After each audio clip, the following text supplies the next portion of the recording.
5 ways to reclaim self-respect after feeling dismissed. Have you ever walked into a room, said something from the heart, and felt like no one heard you?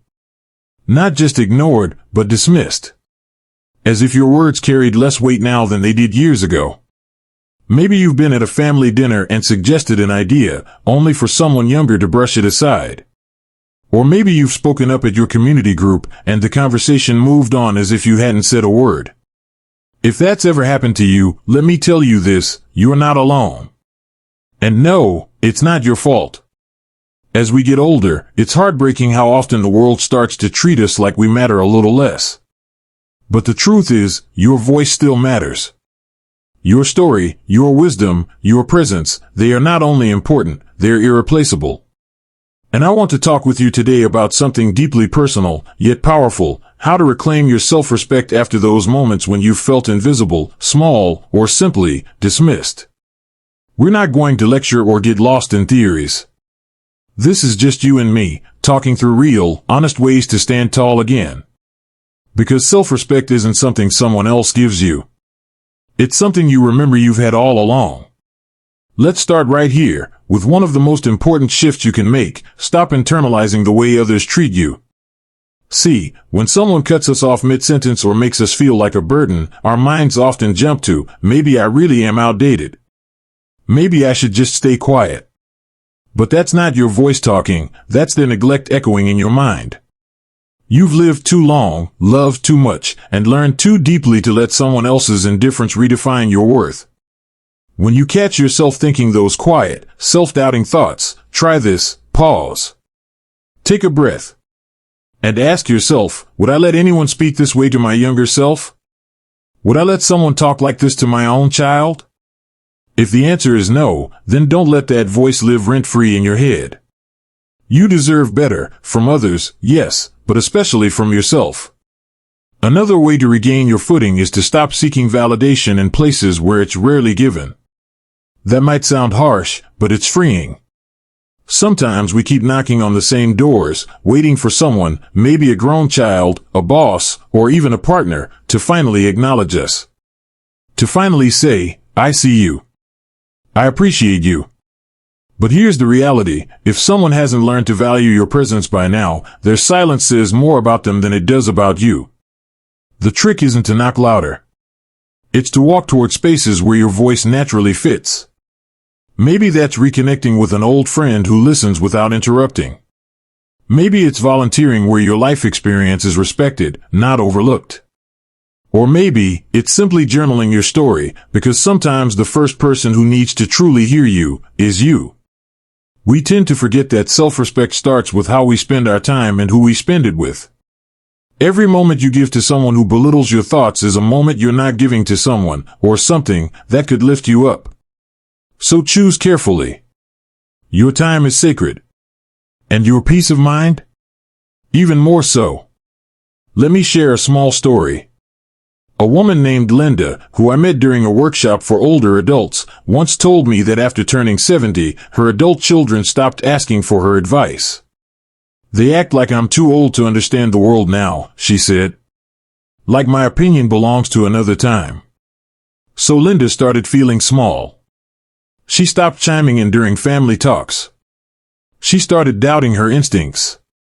Until one day, she sat down and wrote a letter. Not to her kids, but to herself. In it, she listed all the ways she's made good choices in life.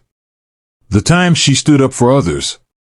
The people she helped through hard seasons. The lessons she'd earned the hard way. When she read it back, she cried. Not because it was sad, but because she remembered. She remembered who she was before the world made her forget. And from that day forward, her voice got just a little louder again. That's the power of self-recognition. It's quiet. It's personal. But it's mighty. There's one more thing I want to leave with you in this part of our talk. Treat your own opinion like it matters. Because it does. The next time you look in the mirror, speak to yourself the way you would speak to a dear friend. Tell yourself, you've made it this far. You're still learning. You're still standing. And no one gets to take your worth from you, not now, not ever. The world may grow noisy. People may forget. But you have the power to remember. Sometimes, the most powerful act of self-respect is saying no, without guilt, without explanation, and without shrinking yourself down just to make others comfortable. There's something that happens as we age. Many of us were raised to be agreeable, to be helpful, to put others first. And there's beauty in that. But over time, especially after 60, that lifelong habit can quietly erode our sense of self. Because when you keep saying yes out of obligation, you slowly start saying no to your own needs, your own peace, your own joy. You don't have to attend every family gathering where you feel out of place. You don't have to pick up the phone when it's someone who only calls to unload. And you certainly don't have to say I'm fine when you're anything but. Saying no is not rude. It's not selfish. It's sacred. It's you honoring the space you've earned to breathe, to rest, to choose what matters most at this stage of your life. And when you say no to what drains you, you're really saying yes to your energy, your freedom, your voice. A gentleman I once knew, Harold, had spent most of his life as the go-to guy in his family.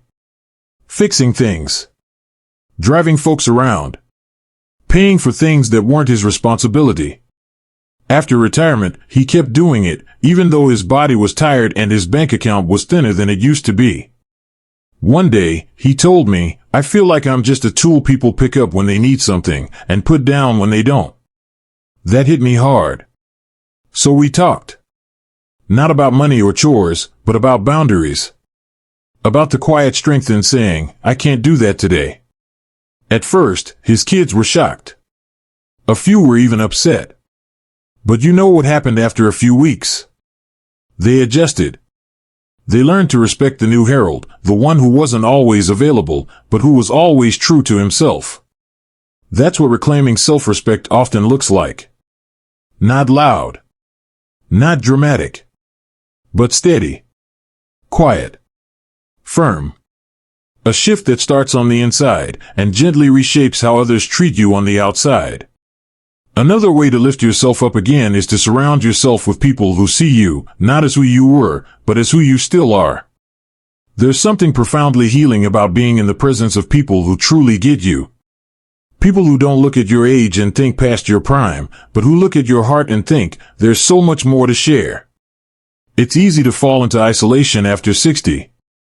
Friends move away. Loved ones pass. Social circles shrink. And before you know it, you're spending more time with your memories than with actual people. But we're social beings. We thrive on connection. And the right kind of connection? It reminds us of our worth. So seek it out. Join a small group at your local center. Sign up for a class you've always been curious about. Call that old neighbor you used to laugh with.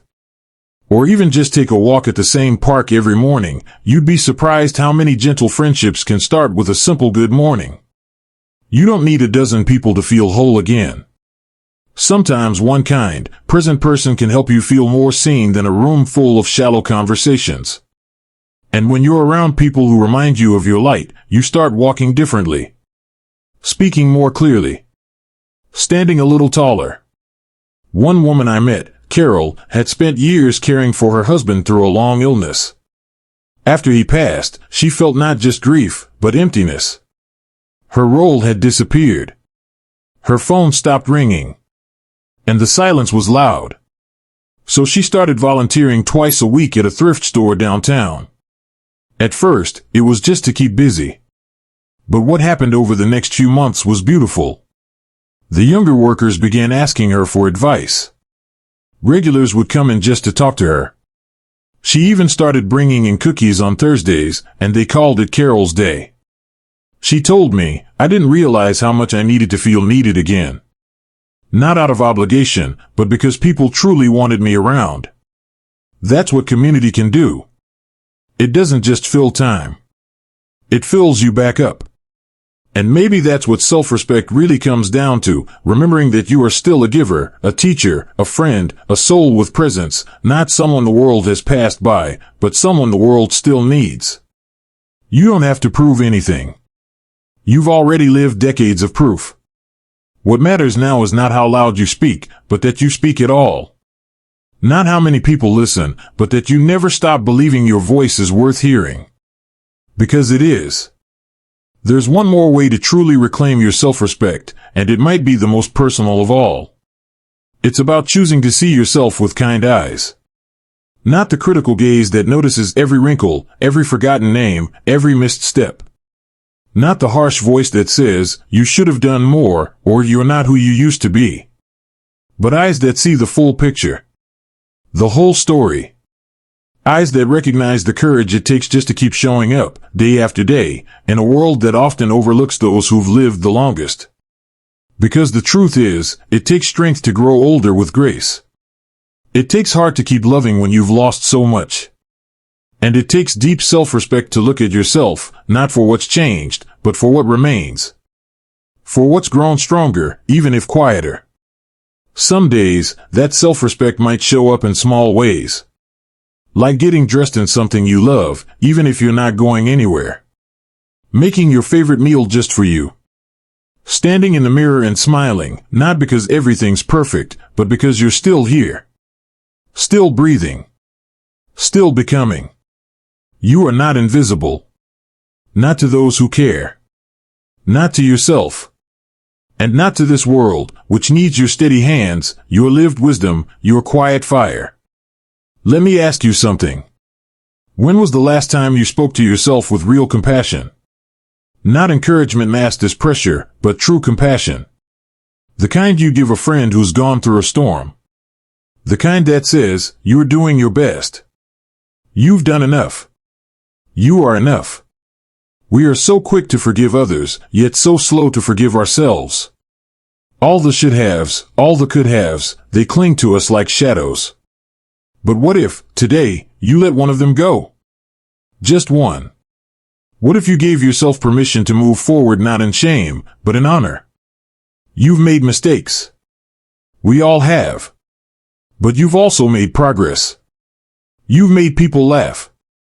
You've held hands when others were hurting. You've been brave in moments when no one saw. That counts. That always counts. The world might not always clap for you. But you can clap for yourself. And maybe that's the secret to lasting self-respect, not waiting for others to validate your worth, but quietly, firmly, choosing to value yourself.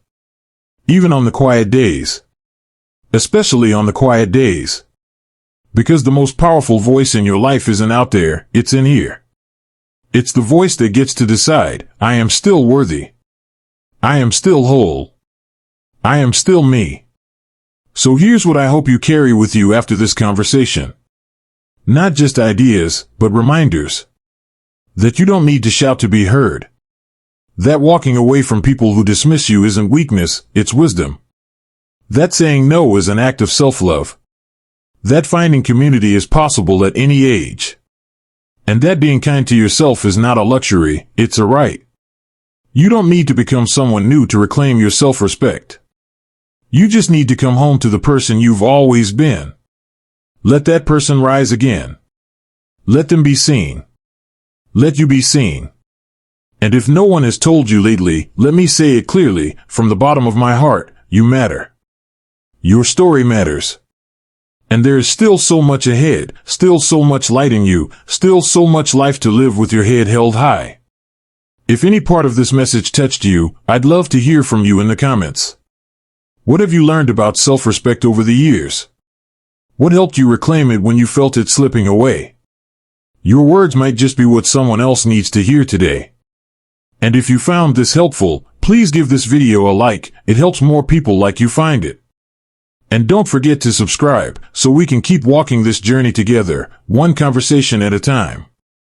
Because this channel isn't about age, it's about wisdom. And you've got plenty of that. So until next time, here's to living with dignity, walking in truth, and remembering that self-respect isn't something we wait for, it's something we return to. Again and again. At any age.